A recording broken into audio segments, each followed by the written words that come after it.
Assalamualaikum warahmatullahi wabarakatuh. Jumpa lagi di channel Edukamori.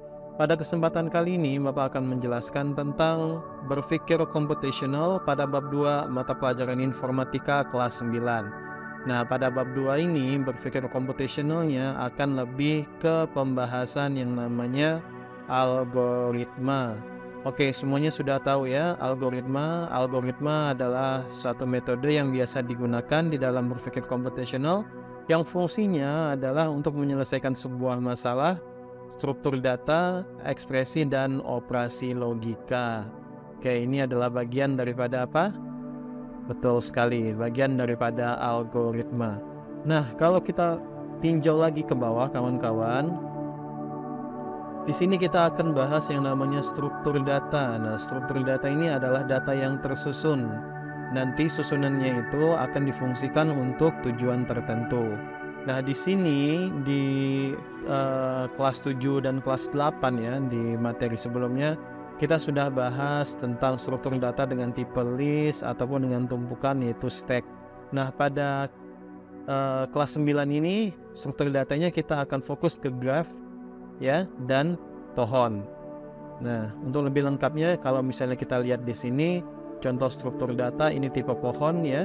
Tipe pohon yang paling atas itu tunggal. Nah, nanti di bawah-bawahnya itu akan menyebar.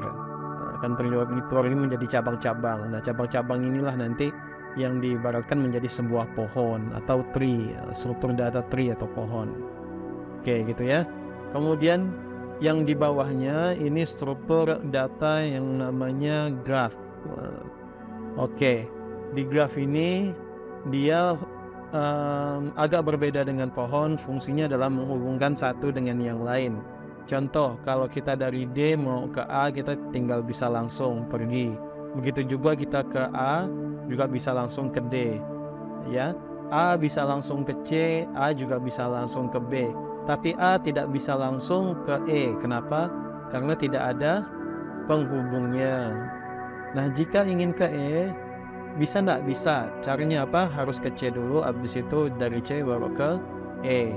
Begitu juga B. B tidak bisa langsung ke E, ya tidak bisa. Dia harus melewati A dulu, baru ke C, baru ke E. Seperti itu namanya graph. Maksudnya di sini apa? Maksudnya kalau kita punya data, lokasinya di A, ya. Kemudian kita punya data lagi di lokasi D, kita bisa mengakses gitu ya. Baik dari komputer A, kita dari komputer A ingin mengakses komputer D bisa, D ke A juga bisa. Nah, kalau kita ingin ke E, maka kita harus mampir dulu ke C. Nah, itu namanya struktur data yang model graph. Oke. Nah, graph ini kawan-kawan, hubungannya dapat disebutkan dua arah. Nah, interaksinya bisa dua arah tadi, seperti ini. A bisa ke D, D pun juga bisa ke A, bisa turun, bisa naik, gitu ya. Itu namanya hubungan dua arah. Atau hubungannya juga dapat berupa satu arah, misalnya tadi jika penghubung yang ada di satu arah yang sama dan ada dua arah, penghubung digambarkan sebagai anak panah yang berarah tadi. Oke, seperti itu ya. Nah, langsung saja kita ke contoh soal kawan-kawan biar lebih paham lagi. Nah, kita lihat di sini hara ialah kurir pengantar paket yang sedang berada di sebuah kompleks perumahan. Oke. Kompleks tersebut terdiri atas 9 rumah yang tersusun melingkar dari A sampai J. Nah, 9 ya tuh yang tersusun. 1 2 3 4 5 6 7 8 9. Oke ya. 9. Oke, 9 rumah ya. Nah, waktu yang diperlukan untuk berpindah dari satu rumah ke rumah lain, dari A ke B misalnya, itu waktunya 10 menit. Saat ini Hara sedang berada di rumah H. Nah, Hara dapat berjalan searah jarum jam, ya, maupun sebaliknya. Nah, dia bisa ke kanan, mulai dari kanan dulu bisa, mulai dari kiri juga bisa. Setelah selesai mengantar sebuah paket, Hara pun dapat memilih ke arah mana dia akan berjalan. Hara mencatat waktu yang diperlukan untuk mengantar setiap paket. Tantangannya adalah jika Hara mulai mengantar paket dari H dan berakhir di rumah F, mana yang H? Ini ya, yang H ya, mulai dari sini. Kemudian berakhir di F, serta mencatat waktu perjalanan yang ia tempuh adalah 20, 10, 20, 40, maka 3 rumah mana sajakah?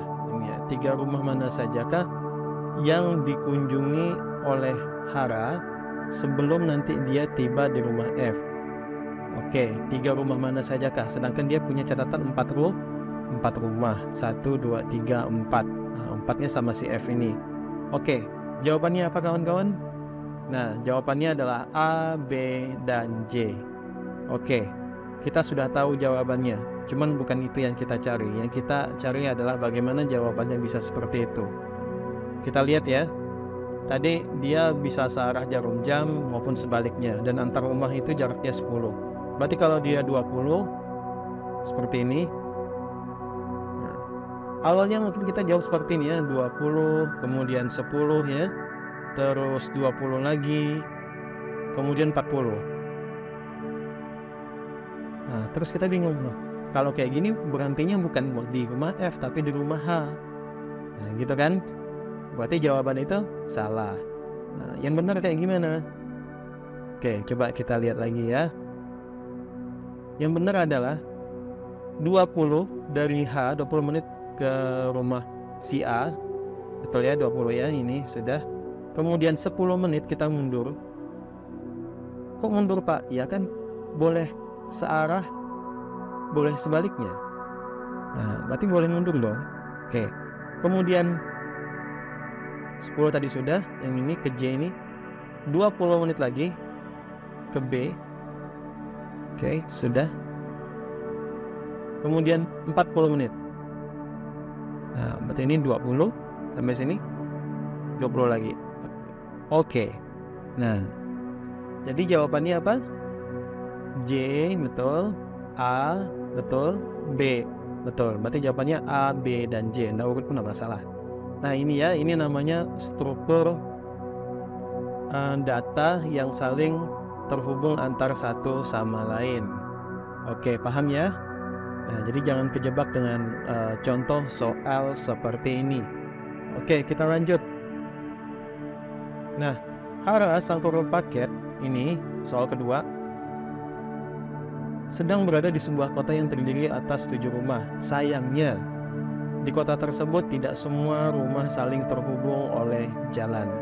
Nah, gambar yang berikut menunjukkan nama pemilik rumah, jalan yang menghubungkan antar rumah, dan berat paket dalam kilogram yang harus diantar oleh Hara ke setiap rumah. Oke. Berikut ialah aturan pengantaran paket yang dipergunakan oleh Hara. Oke, kita lihat ya aturannya. Aturan ini adalah algoritma loh kawan-kawan, jangan lupa. Kalau misalnya salah satu aja aturan dari 3 aturan ini tidak ada, maka algoritmanya tidak main. Ya, itu ya, diingat-ingat. Yang pertama, Hara akan mengantarkan paket melalui jalan yang menghubung rumah ke rumah yang lain. Oke, pasti ya, mengantar paket. Jika terdapat beberapa pilihan jalur saat ini dikunjungi Hara, dia akan memilih rumah yang memiliki bobot paling kecil. Ingat, syarat selanjutnya adalah algoritma selanjutnya adalah bobot paling kecil. Berarti kalau misalnya antara 10 dan 12, bobot yang paling kecil kan yang mana? Yang 10 ya. Nah, yang 10 betul. Oke, jika semua rumah yang terhubung sudah menerima paket, jika sudah, Hara akan kembali ke rumah terakhir yang dia kunjungi, sebelum dia mengunjungi rumah tempatnya berada saat ini. Oke, berarti dia akan ke salah satu rumah. Nah, Hara mengantarkan paket pertama ke rumah Anto. Ini ya, ini ada si Hara. Dia mengantarkan rumah pertama kali ke rumah si Anto. Oke. Siapakah yang akan menerima paket paling terakhir dari Hara? Tuliskan urutan pengantaran paket yang dilakukan oleh Hara. Oke, kita ambil dulu ya algoritmanya. Algoritma 1, Hara akan mengantar paket melalui jalan yang penghubung satu rumah ke rumah yang lain. Oke, di sini ada penghubung ya. Anto ke Boni, Anto ke Dodo bisa, Anto ke Cika bisa, seperti itu. Oke, tidak ada masalah untuk algoritma yang pertama. Algoritma yang kedua, jika terdapat beberapa pilihan jalur dari rumah saat ini yang dikunjungi oleh Hara, dia akan memilih rumah dengan bobot yang paling kecil, yang paling ringan dulu. Berarti di antara 17, 10, dan 12, karena ini yang langsung, maka otomatis Anto ke sini, ke 10 ya. Oke, setelah ke 10, yang mana yang paling kecil? Ke Fino. Nah, algoritma 2-nya main ya. Kemudian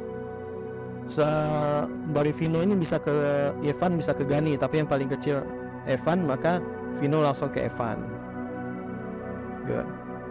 Oke, Vino ke Evan, otomatis Evan ke Dodo, karena ini yang paling kecil. Nah, taruh Dodo. Oke, setelah dari Dodo, Evan akan lanjut langsung dia melewati rumah Evan lagi, melewati Vino lagi, sampai dia ke Dani. Ini dilewati, akhirnya balik ke Gani 18. Oke.